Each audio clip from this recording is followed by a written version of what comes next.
You'll be fine going to the hospital alone, right? I swear I'll send you straight to hell. My name is Lisa, and I'm currently 9 months pregnant.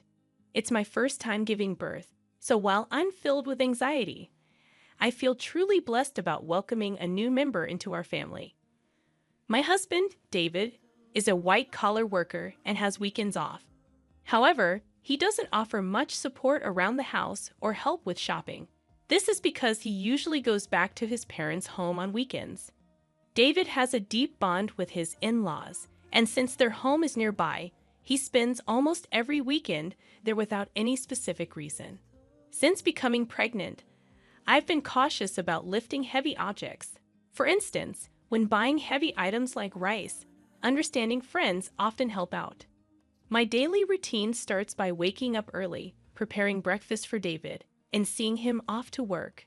Afterward, I do the cleaning and laundry, and then head out for any necessary shopping. Once I return home, I start prepping for dinner. Only after finishing these tasks can I finally have some relaxation time. Since taking maternity leave, I've taken up a new hobby, blogging. Every day, I write a diary accompanied by photos I take, such as meals, the blue sky, flowers blooming in the garden, and more. Many friends and acquaintances leave comments, and these moments of journaling have become small daily joys for me. One evening, as I was preparing dinner, my husband returned home as usual. He carelessly placed his bag and jacket on the sofa, and I tidied them up, hanging them on a coat hanger. "Welcome back. I made hamburgers for dinner. I'm going to take a bath," I said. Responding curtly, he headed straight for the bathroom. 3 years have passed since we got married, and there has been little kindness or consideration from him. I occasionally wonder if this is truly what a marital relationship should be like. But I've resigned myself to it. When David returned in his pajamas, I handed him a drink. "Where's the beer?" he asked, glancing at the bar. I hinted, "Sorry, I forgot to buy it today. I'll get some tomorrow." "Seriously? Go to the convenience store now." His demeanor changed immediately, and he spoke with evident anger. I was irritated. Why was he asking his pregnant wife to do this? If you want it so badly, why don't you go get it yourself? It's hard for me to move around with this big belly. At that moment, he became even angrier and started shouting. "You're the one who forgot to buy it. It's your job to fix that mistake. Just because you're pregnant doesn't mean you get special treatment." My mother always said it's important to keep moving for the sake of health. Knowing that he doesn't calm down easily when he's angry, I reluctantly decided to go to the convenience store. Once I arrived, I bumped into Sarah, a neighbor. "Oh, Sarah, good evening." "Good evening, Lisa. Did you forget to buy something too?" "I ran out of sauce, so I came here." Sarah's cheerful voice slightly lifted my spirits. "My husband really wanted beer, and he told me to buy it. Why didn't he just go himself?" "That's what I said, but it didn't get through to him." "It sounds like you're having a tough time, Lisa." After walking together for a bit, Sarah and I parted ways at a crossroad. When I returned home, David was lounging on the sofa, watching TV, having not even cleaned up after dinner. "Why did it take you so long? What were you dawdling around for? Give me the beer." David's disgruntled voice and his insensitive remarks made my heart ache. However, I handed him the beer without a word and began cleaning up after the meal. How could he say such things to me, especially when I'm pregnant? I felt the urge to retort, but I didn't want another shouting match, so I remained silent. Afterward, I had my dinner, took a relaxing bath, and headed to the bedroom. The next morning, David acted as if nothing had happened. It seems he's the type to forget everything after a good night's sleep. However, I couldn't forget his words from the previous night, and I consciously ignored him. "Why are you making that face so early in the morning? Don't take it out on me. I'm heading to work now, so be a bit considerate. You know the importance of appreciation, right?" Due to what he said, I was filled with the urge to retort, "That applies to you, doesn't it?" But out of shock and disbelief, all I could do was sigh deeply and see him off. "Be careful, right? I won't eat dinner tonight. See you." Without any explanation, David left in a hurry.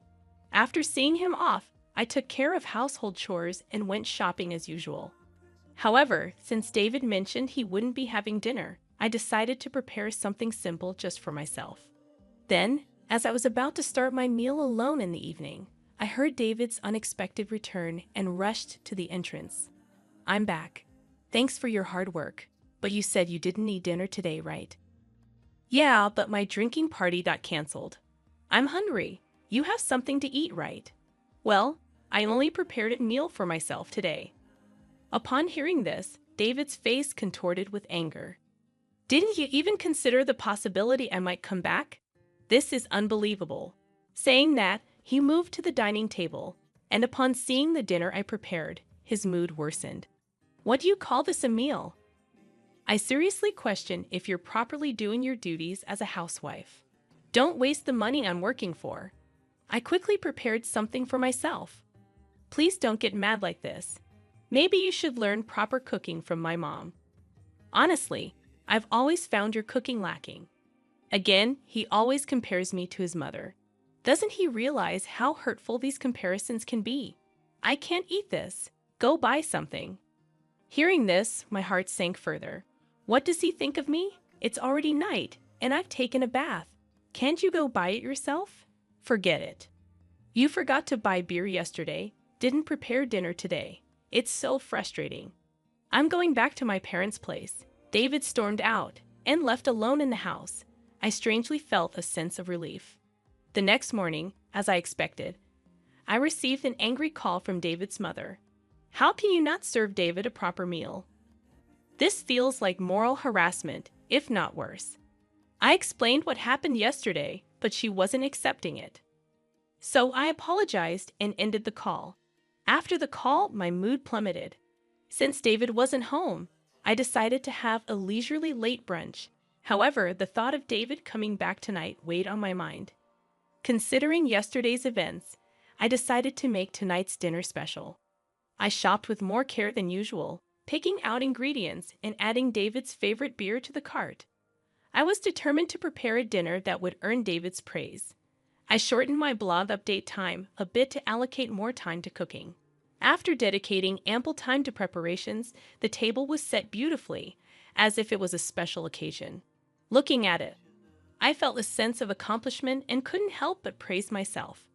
With this, he should definitely be satisfied. I waited patiently in the dining room for David to come home, but as time passed, there was no sign of him. I tried contacting him several times via my smartphone, but there was no response, and I became more worried as the clock continued to tick. 1 hour, then 2 hours passed, and I began to get anxious. Did he possibly go to his parents' house? Thinking this, I called David's parents to check, but they said he hadn't come there either. I tried calling David multiple times, but still, there was no response. As midnight approached, just when I was considering contacting the police, a staggering David returned home. He seemed clearly drunk. "I'm home, hiccup." I rushed to the entrance in concern and found David lying on the hallway floor. "What happened? Are you okay?" Hearing my voice, he responded angrily, "Too loud, go away." He then staggered towards the dining room. When I tried to support him, he forcefully shook off my hand. "Don't touch me. Don't come near me with that ugly face. To think you're my wife." In his drunken state, he spat out those words and then just lay down right there. Those words were beyond shocking. Why? Why can't he consider others' feelings? His remarks hurt me deeply, and I was filled with thoughts of maybe he no longer sees me as family. Tears welled up in my eyes. I put so much effort into cooking, it was all for nothing. With that thought, I had my dinner alone and enveloped in loneliness. The next morning, David woke up as if nothing had happened. "My head hurts. I guess I drank too much." "But why did you leave me in the hallway?" "You chose to lie down there, David. It's not my fault.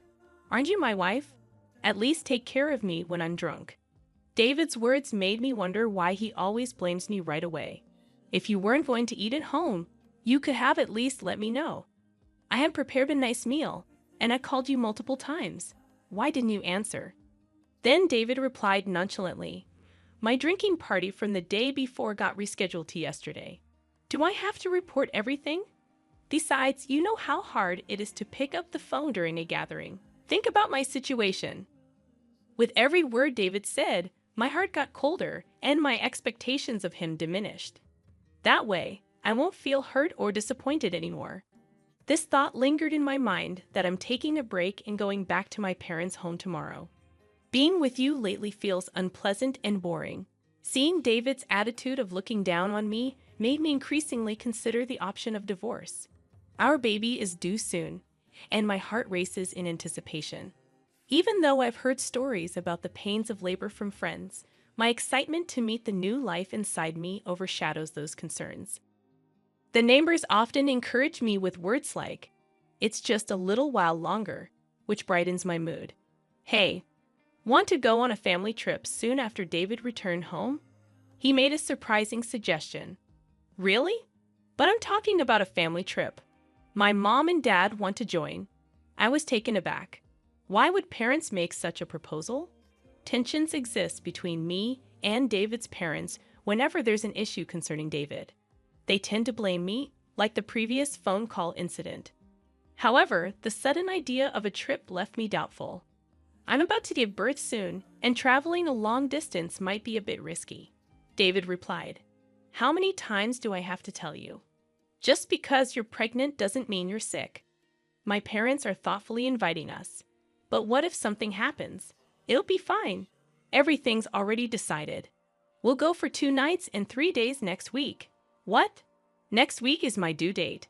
That's a bit. Just do as you're told. Prepare for the trip. End of discussion. David just expressed his opinion and then left the room. I'm in trouble now, I thought to myself. The next day, I sought advice from a close friend and explained the situation. She was concerned and said, "That's a bit too much." While I was contemplating how to decline the offer, the day of the trip suddenly arrived. "Actually, I'm not feeling well today. I'm worried about the baby, so I'm going to rest at home." I tried to use that as an excuse, but David didn't seem convinced. "Anyway, you can just rest in the car, and you'll be fine, right? Come on, bring the luggage. We're heading to my parents' house, so hurry up." As we headed to the car, I was worried and asked, "Is this really okay?" After loading our luggage into the car and sitting in the passenger seat, I felt warmth at my feet. Looking down, I noticed water spreading around them. Oh my water broke. I immediately informed David. "David, I think my water just broke. Please take me to the hospital quickly." Taken aback by the situation, David exclaimed, "Are you serious?" "Yes, I'm serious. We need to go to the hospital now. The baby might be coming." While trying to clean up the water with a towel in the car, David suddenly opened the passenger door. "David, what are you doing? We need to go to the hospital. Get out, you're going to make a mess in the car." I was in complete shock. "What are you saying?" I said, "Get out. I need to clean the car." Then David forcibly pulled me out of the car. In this unbelievable situation, David said, "I can't believe this. We were supposed to be on a family trip. Just go to the hospital by yourself." I was too shocked to say anything as I called out to David, "Wait, how can you leave me here like this?" He drove away, leaving me behind. Feeling overwhelmed, I quickly dialed for an ambulance. When someone approached, asking, "Lisa, are you okay?" It was Sarah, looking concerned. Sarah immediately recognized my predicament and arranged for a special taxi, comforting me throughout. Grateful for her kindness, tears streamed down my face. Soon after, I safely arrived at the hospital, thanks to Sarah's help. On the way, she held my hand and cheered me up, staying by my side until I was taken to my room. While being transferred, I made a silent vow. I will make him pay for this. Even as labor pains grew, Sarah kept holding my hand. Furthermore, she contacted my parents, who soon arrived at the hospital and looked deeply concerned. Sarah whispered to them, "There's something I want to discuss." The 3 then left the room. As the labor pains intensified, my smartphone vibrated from a corner of the room. "Who is it?" I asked, and my parents responded with David's name. They looked displeased, but I took the call anyway. As soon as I answered, I heard a panicky David, "Help me." However, I was in no state or mood to converse with him and promptly ended the call. Despite my parents turning off my phone, David continued to send messages. As labor intensified, I was finally moved to the delivery room. After enduring the pain for some time, I finally heard my baby's cries. Exhausted, I saw my parents and Sarah standing before me with warm smiles. Relieved, I closed my eyes and rested. When I woke up after a few hours of sleep, I found myself lying in the hospital bed. Rubbing my eyes, I noticed my parents sitting next to me, their faces filled with concern. "Are you okay?" My mother asked gently, still feeling the weight of exhaustion. I couldn't muster the energy to sit up, while my father looked teary-eyed. My mother consoled him, saying, "The postpartum period can be exhausting."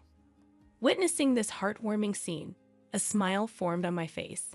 "How's the baby?" I inquired. My parents informed me that the baby was undergoing some tests but would be back in the room soon. However, I noticed Sarah wasn't present. Responding to my unspoken question, my mother remarked, "Sarah left a little while ago." Thinking about how things might have turned out had Sarah not been there, a feeling of gratitude settled over me. I made a promise with my parents that after being discharged, I would visit Sarah to express my gratitude. Turning on my smartphone to inform my friends about the birth, I was met with an overwhelming number of missed calls, mostly from David. The sheer number left me momentarily stunned, but I felt no hope or expectation from his calls. So I closed the notifications without hesitation. One of my friends visited the hospital room to congratulate me on the birth. As she rejoiced and extended her genuine wishes, I opened up about the recent incidents with David. After hearing the story, she expressed both shock and anger, half-jokingly saying she'd like to punish him a bit. But she also emphasized that my health and rest were paramount, chatted with me for a while, and then left. My parents, already briefed by Sarah about the whole episode, asked, "What are you planning to do next?" I shared my thoughts about my relationship with David and told my parents I'm considering divorce. They respected my decision and provided their support. Upon my discharge, I planned to stay at my parents' house, where they had prepared a room for me. Meanwhile, David seemed to have visited the hospital, but as I had informed the hospital staff that I didn't wish to see him, he wasn't allowed in. The next day, Sarah came to my hospital room holding a fruit basket. "Sarah, you came!" I exclaimed with delight. "You seem to be recovering well, but remember not to overexert yourself. Postpartum fatigue can be quite profound," she advised. Feeling comforted by Sarah's words, I sighed with relief, taking the fruit basket from her. "Sarah, thank you so much for helping me. I don't know what would have happened if you weren't there." I expressed my deep gratitude as I bowed deeply. Sarah gently laughed, saying, "What's most important is that both you and the baby are healthy. I just want a small hand. Regardless, I'm forever grateful. Once things settle down, I'll come over to thank you properly." Sarah laughed warmly in response. "You know, I've talked to my husband about what happened. He seemed quite furious." From her words, I could somewhat deduce David's situation. "Sarah, I'm truly sorry for dragging you into this mess," I admitted. "Don't worry. Remember who you owe for being able to work at your current company. This incident is truly hard to forgive." At that moment, I heard a stern tone in Sarah's voice for the first time. Sarah was actually the wife of the CEO at the company where my husband worked. When we first moved to this residential area, I had no idea about this fact. However, as we frequently encountered each other at the local supermarket, shops, and occasionally at convenience stores, we gradually became closer. We even began to enjoy tea together, and during these sessions, I learned about the nature of her husband's job. On the other hand, my husband was completely unaware of this background. This was because he didn't even accompany me for our initial neighborhood greetings and didn't prefer interacting with our neighbors. Sarah had previously told me gently, "I don't want to cause any trouble, so don't tell your husband," and I had respected that request. Knowing that I was pregnant and still being forced to endure my husband's unreasonable behavior, Sarah had several times suggested, "Should I talk to my husband about this?" However, I had always declined, not wanting to trouble her.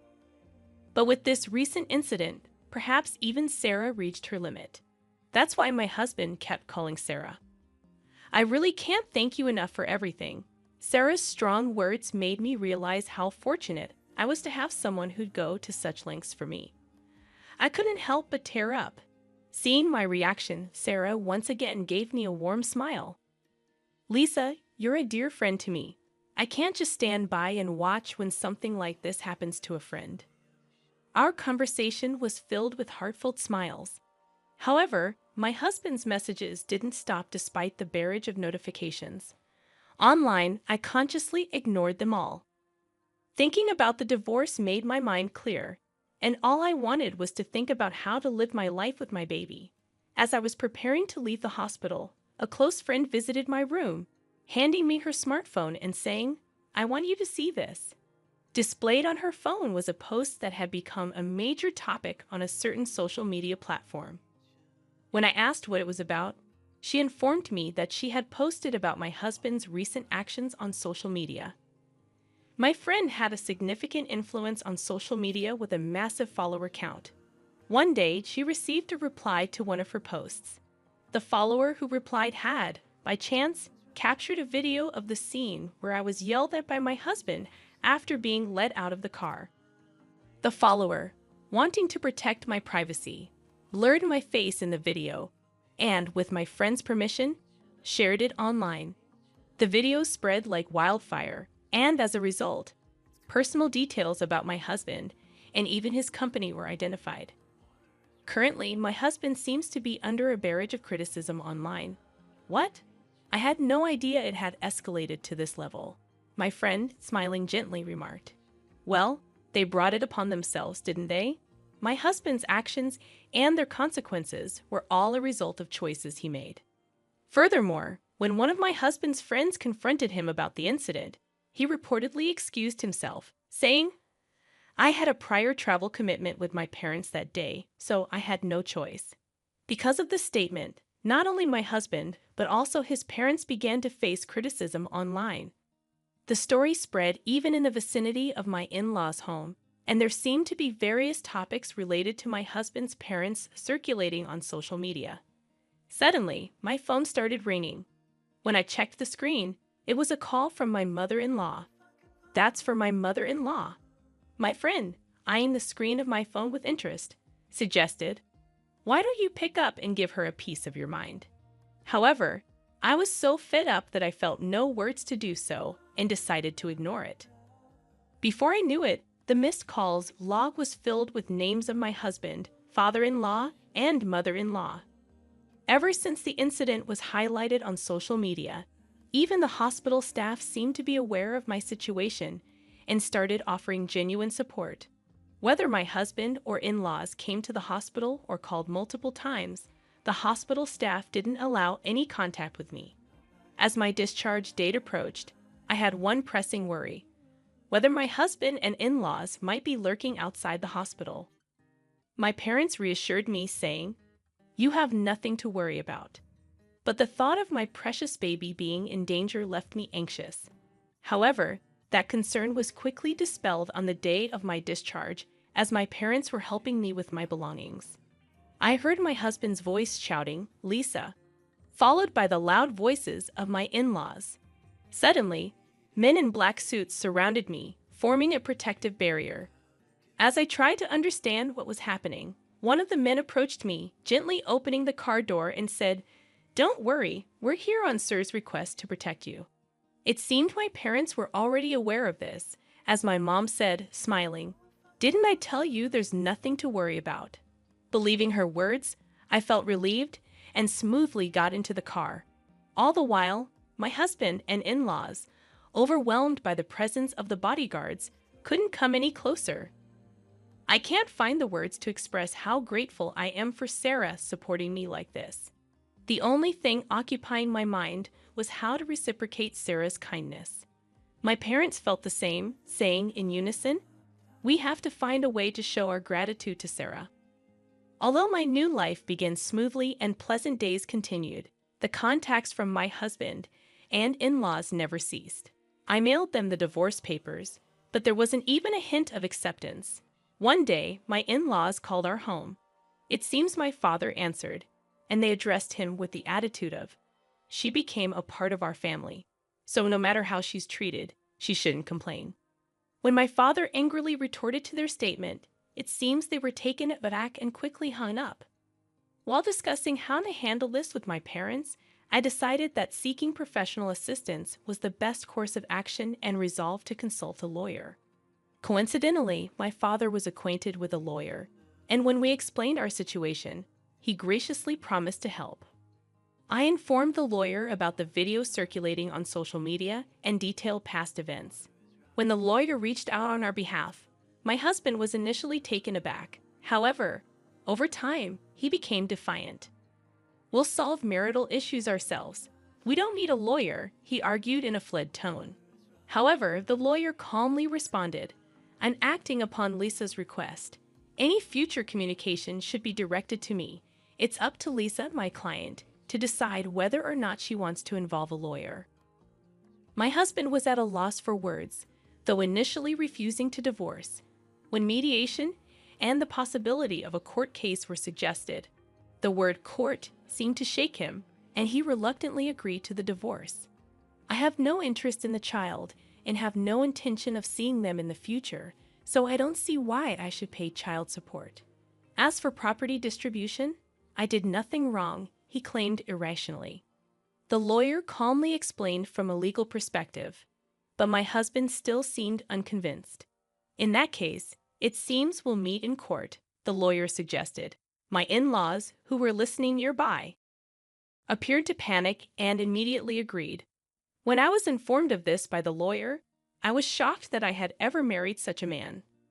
I had been communicating with Sarah since returning to my parents' home, and when I told her about the recent events, she playfully and gleefully suggested, "How about seizing your ex-husband's retirement pay? Garnishment is one way, right?" Feeling overwhelmed by Sarah's astuteness, a while later, I was contacted by the lawyer who conveyed that my husband wished to apologize in person. Wanting a satisfactory conclusion, I agreed to converse over the phone under the supervision of the lawyer. The day of the scheduled call arrived. On that day, I was accompanied by my parents and the lawyer.